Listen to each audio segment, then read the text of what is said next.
Good morning, everybody. Hopefully you had a wonderful weekend. Got some fun stuff to talk about today that hopefully will improve your life. So first thing is 5Q tape breakdown last week. In this 1-minute snippet of the turnover portion, we hear the advisor educate the client, but does he disturb her? And guys, these breakdowns, I know I preach and preach and preach, but these breakdowns are a great way for you to improve your skills very, very easily in a very short period of time. So please do that.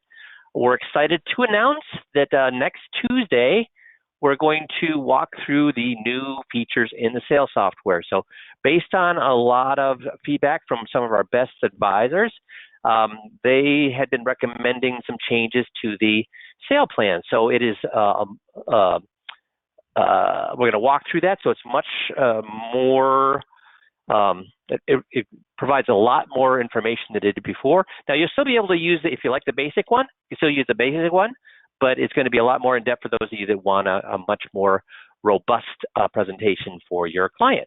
So stay tuned on next Monday for us rolling that out.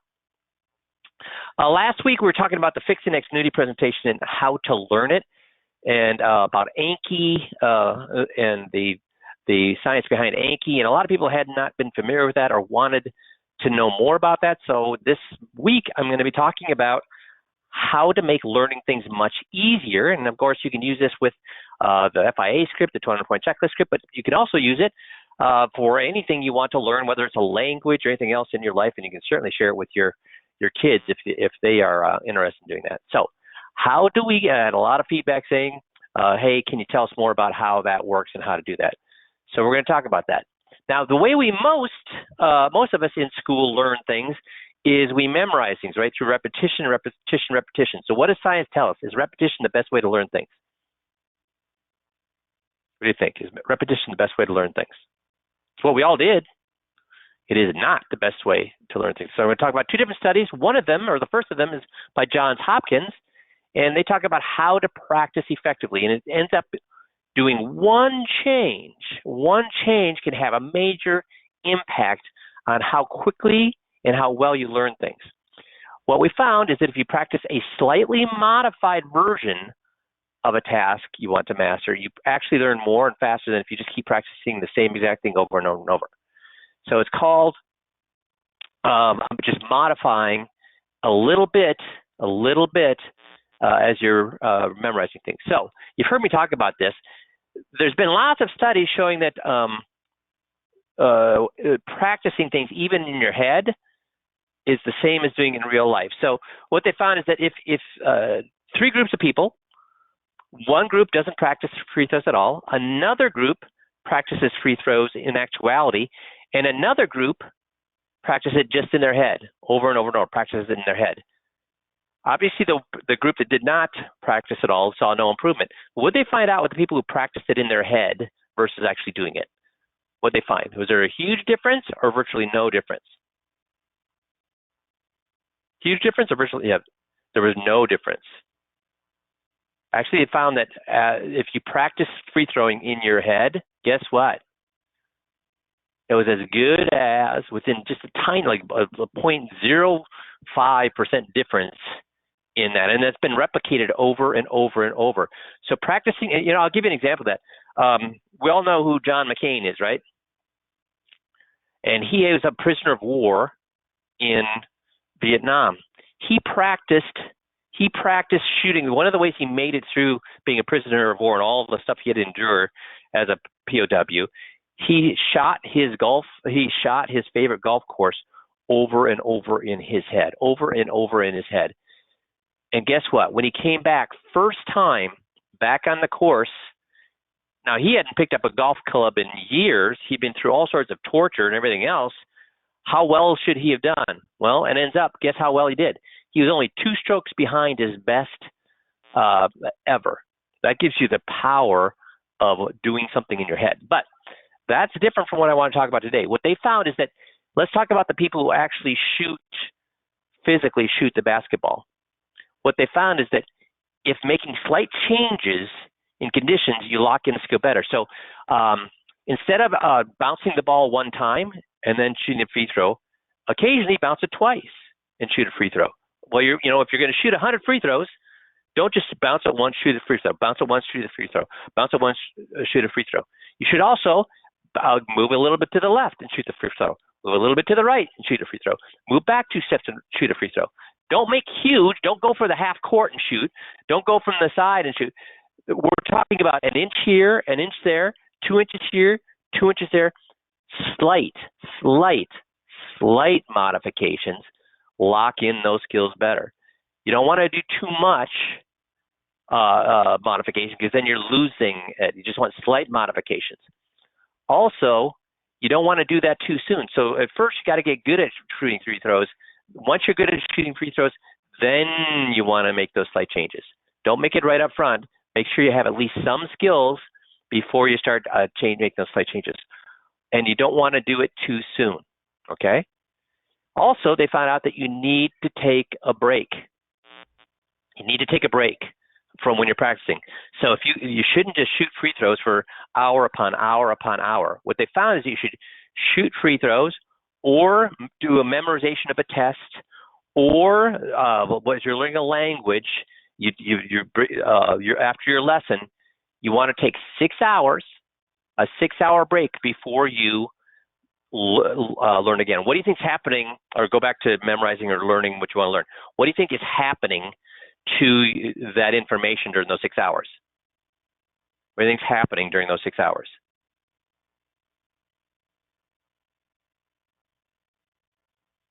Processing your brain, exactly. So let's say there's something on a coaching call that you want to learn. Guess what you should do? Review it again before the end of the day. If you're learning a part of a script in the 21-point checklist or the FIA, review it again at the end of the day. Start in the morning, stop, go about your day, and then review it again at the end of the day. 6 hours is the best time to go back and review, because what is happening to that information is your brain is processing it. We've had a lot of good answers here, processing it, and then locking in those neuron paths. By going back 6 hours later, you reinforce those neuron paths that is locking in that memory. So how to double what you learn, or how to double what you're memorizing, how to double how quickly you learn. I guess that is a good sentence. How to double how quickly you learn. Well, number one is you rehearse the skill over and over and over till you have the basic skill. Then give yourself 6 hours, practice it again, but this time go a little bit, make some slight modifications. So if you're learning a script, what are some ways that you could do that? Well, do the script a little bit faster. Would this also work if you're trying to learn a seminar presentation? Sure it would.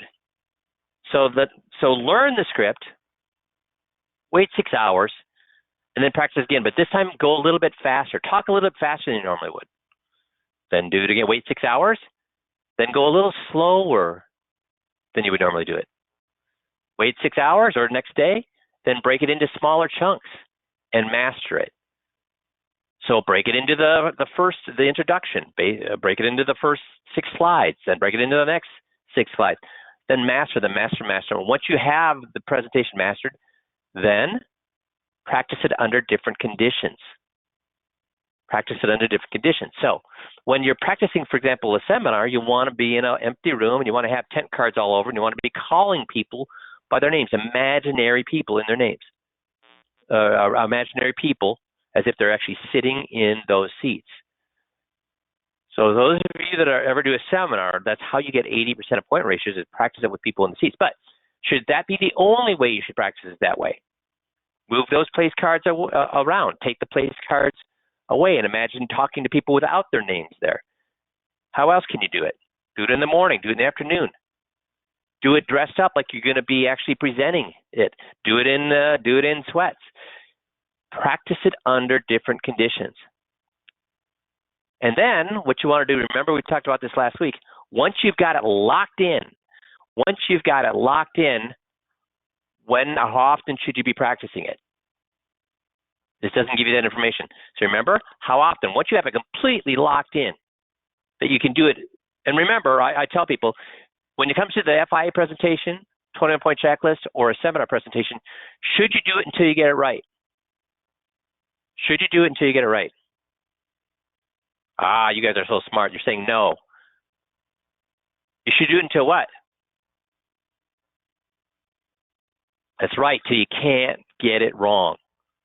And then once you get to that point, how you make sure you never lose it is you practice it at least once a month. If you practice it once a month, you never have to relearn it. It locks in for life. But even when you're practicing it every month, you should always do what? Based on what I've just talked about, even when you practice it once a month, you should always do what? Based on what I just talked about, you should what? Every time you do it, you should do what? Ah, very good. Modify it just a bit. So people were asking what Anki was, and a few people followed up with Matt. But Anki is software. It's free software. I think it's free software if you have I can't remember. It's free if you have either Android or Apple, and the other one I think is $5. So it's not a huge investment. And we put all the scripts for the 21-point checklist on Anki, and it'll actually go through. And with each of the scripts, it'll do this for you. It's automatically will have your review using the science of how often you need to review things. Here's what it does as well. If you muff a script, if you don't get the script, if you get it wrong, guess what it's going to do? What do you think it's going to do? Wait for a month to review you on that, or do it 24 hours later or more, or 10 minutes later if you're doing it? Sooner, that's right, it does sooner. If you nail it every single time, guess what that does? It moves that particular script what? Out to a month. So it does that automatically for you using the software. So those of you that really want to lock down the 21-point checklist script, reach out to Matt, and he will help you do that. So call Matt, and he'll show you, here's all the Anki deck files for the 21-point checklist. He'll get you started on that, okay? So please, please, please lock that 21-point checklist in. We have the Anki for the 21-point checklist. The reason we don't do the Anki you do kind of have an Anki for the FIA presentation. What's your Anki for the FIA presentation? How do you know if you've got it locked in or not?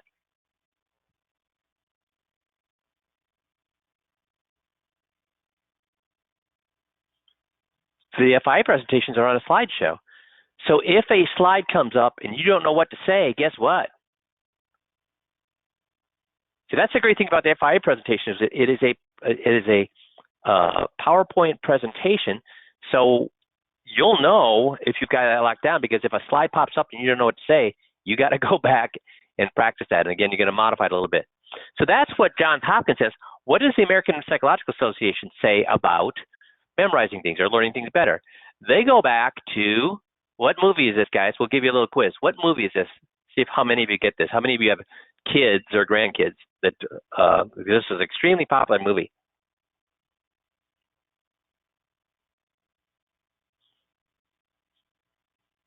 This is anger, envy.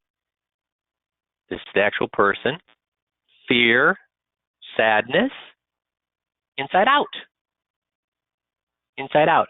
And it says that you got everything that we memorize is tied to how we retrieve things. So remember, she had to go back and retrieve her memories. Those of you who didn't see this movie, there was this huge, it was showing what was going on in a little girl's head, and there was a huge storage room of memories, and she constantly had to go back and find those memories. How easy is it, guys? Have you ever had the experience, we all have, where we know the answer to something? We know the answer to something, but we can't what? We know the answer to something, whether it was an actor in a movie or the name of a book or the name of an athlete or whatever. We just can't recall. And then what happens? That's right, John. We can't recall it. We know it's there because what happens 10 minutes later or a day later? What happens? Pops right into our head.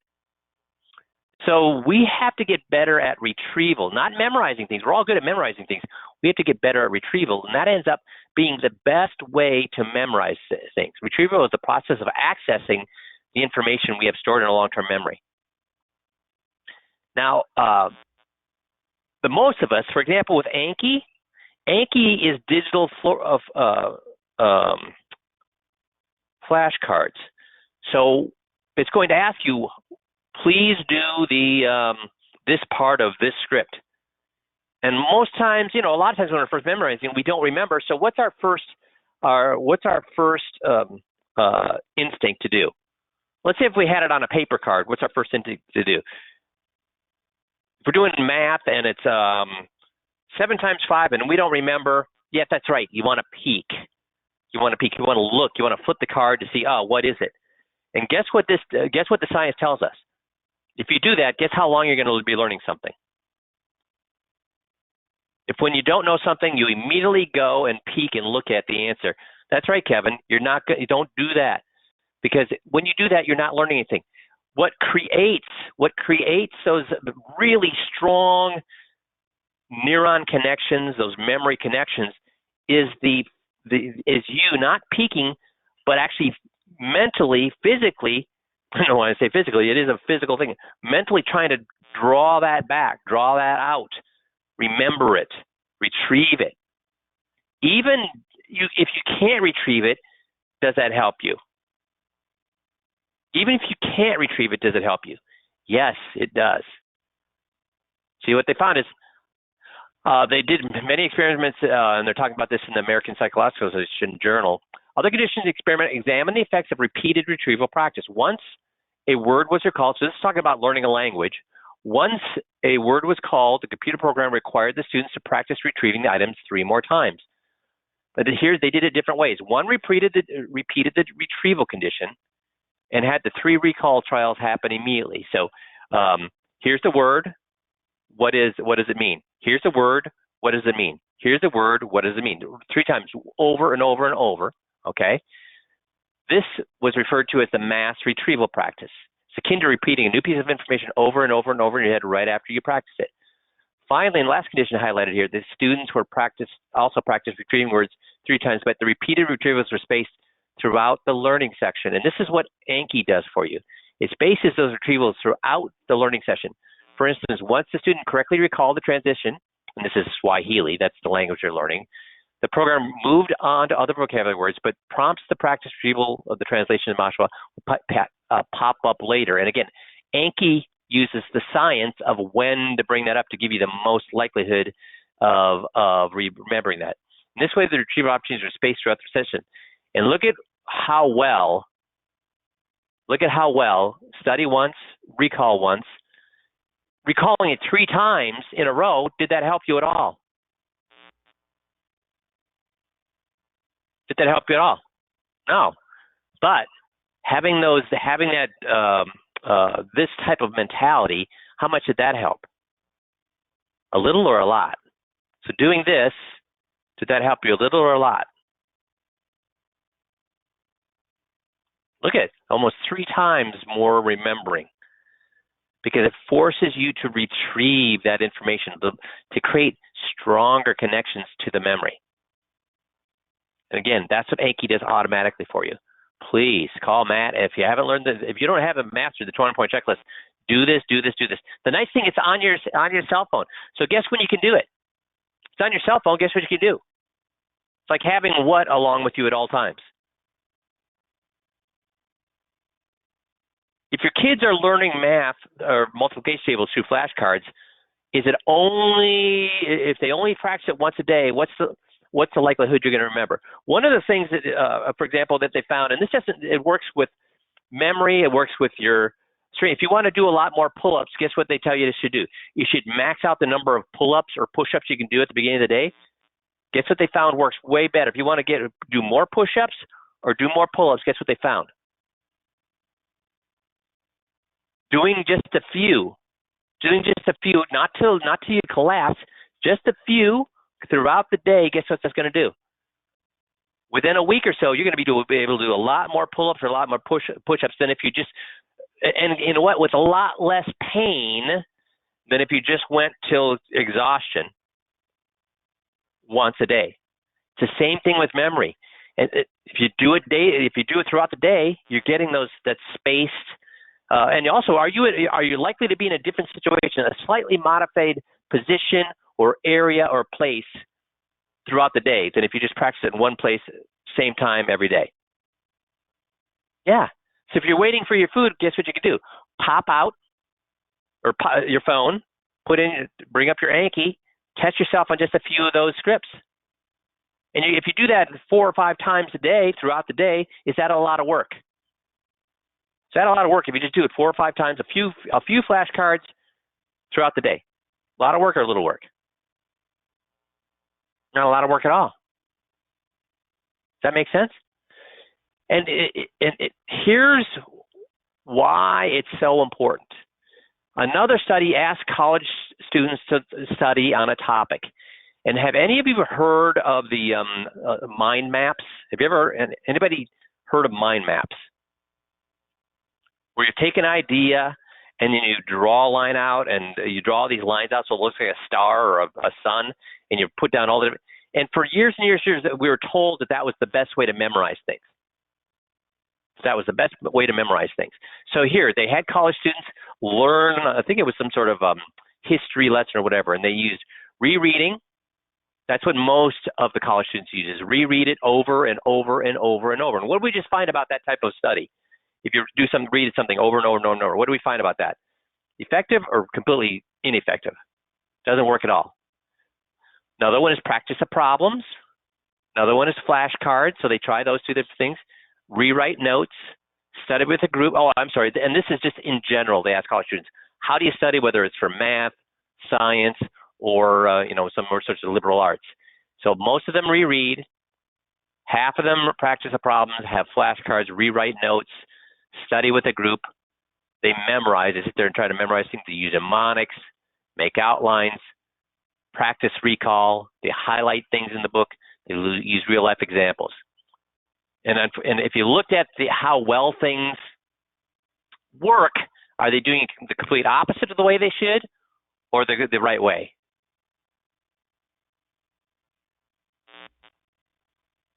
The things that work least, most of them are doing. The things that work best, the practice, the recall, real-life examples, these 2 things, practice, recall, and real-life examples, these are the 2 things that are by far the most effective. So why do you think people just reread and practice problems and flashcards? Why do you think that they do that versus practicing recall? Flashcards are not, if all you're doing is looking at facts or figures on the flashcards, that does not work. You got to actually physically pull it out of your memory. Yeah, that's right, Ben. These are easier. Recall is much more difficult. An emphasis on getting knowledge and memory shows up in surveys of students learning. So down here, a wealth of research has shown that passive repetition reading produces little or no benefit for learning. We just saw that in the previous study. Now here's the thing. People did a concept map. Even if, so this is the mind map or concept map. This was half as effective as retrieval practice. That's when you're looking at that flashcard, and if you don't know the answer, how long should you struggle trying to figure out that answer? A short period of time or a long period of time trying to remember that answer? Because you do retrieval practice with some sort of flashcard or some sort of question. Retrieval practice means you fight tooth and nail. You spend a much longer period of time. You make mental effort to try to recall that before you flip that flashcard. You don't just flip and say, oh, I don't know. Oh, there's the answer. Read the answer. Okay. No, that's a flashcard. Retrieval is you look at the flashcard, you don't know the answer, and you spend a ton of time trying to pull that out. Does that make sense? Now, here's the funny thing. Even when the test was a concept map, even if the test wanted you to draw a concept map, guess what was more effective during the test? So you practice by drawing the concept map over and over and over and doing retrieval practice. Guess what was more effective? The retrieval practice was even more effective when the test was actually on a concept map. That shows you how powerful that is. So take-home points about retrieval-based practices. Retrieval is a learning event. Practicing retrieval is a simple and effective way to enhance long-term meaningful learning. Some effective learning strategies, like retrieval practice, are underutilized. They are extremely underutilized. Conversely, the most popular learning strategy among college students, repetitive reading, leads to nothing. When practicing retrieval, Retrieve more than once and space your retrievals, then mass them all together. So just going over and over and over, remember, is not good. You need to space them throughout the day. Anki does that for you when it comes to 200-point checklist. Self-testing as a knowledge check is a good idea, but don't stop at just one successful retrieval. 2 or 3 additional ones spaced out, both to long-term learning. And then once you've learned it, don't forget it by making sure you go back every couple of weeks or at least every month. Retrieval can happen in a variety of ways, and many existing activities may be converted into retrieval-based learning activities. The key ingredient is to spend time actively retrieving, trying to learn something new, and doing it in a modified basis. That's a great thing about the Anki, too, is that you can pull up your cell phone in a number of different situations, review a couple of those flashcards, and you get better and better and better. And guys, let me ask you this question. What if you only got better, for this week, you only got better at a couple of the scripts? Guess what life does? Guess what life does? You only get better at a couple of scripts. Guess what you're going to find is going to happen that week? It's weird, but it happens over and over and over again. You only practice the medical power of attorney and quality of life directive scripts this week, and you actually via Anki, and you nail them because you practice them 3 times a day for 5 days. And Lonnie says you'll use it. And the funny thing is, Lonnie, guess what happens to using it? That's right. You see the opportunities, Dale. The opportunities come up. It's just like I was one of the first people in Minnesota to get a Mini Cooper way back 20 years ago. I thought I was. That's what the dealership told me. But the day I got my Mini Cooper, guess how many Mini Coopers I saw on the way home? None or quite a few? Lots. So that's what happens when you learn script. You're going to find opportunities to use that on a daily basis, ones that you would have normally stepped over.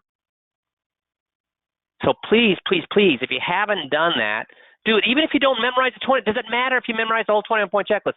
Well, if you want to make $1 million or $2 million a year, it matters. But what if you only learned 5 of the scripts backwards and forwards? How would that affect you and your business, your marketing, your ability to close people, your ability to get those tire kickers and plate lickers? Even if you only learned 1 or 2 of those scripts backwards and forwards, you're awesome at just those 2 or 3 or 4 or 5 scripts. What's that going to do to your business? It's going to make you awesome. But here's the funny thing. Guess what it's going to do to your life? Learning those scripts, what are those scripts going to be? What are those scripts full of? Learning to have you deliver information in what form? All the scripts we have, the 21-point checklist, the FIA presentation, questions. That's right, John. So if you get better at just 4 or 5 of those scripts, they're all based on open-ended who, what, where, why, when, how questions. Guess what's going to start to bleed into all of your conversations? More open-ended questions, okay? So if you haven't seen these Anki deck files, haven't used them yet, please call Matt. He's probably going to be inundated with calls now. Email him and set up a time where he can get set up a time where he can walk you through how to do this and get started with this. So, make sense? Awesome. So we're going to call it early today because I want you to please, if you haven't done this, please email Matt and get on his calendar for sometime in the next couple of weeks to learn how to use these Anki files. Get them on your phone and then start using them every single day. Does it have to be, guys, if you're lazy, is it okay to do it only 2 or 3 times a day? Because that would only take you probably 3 minutes.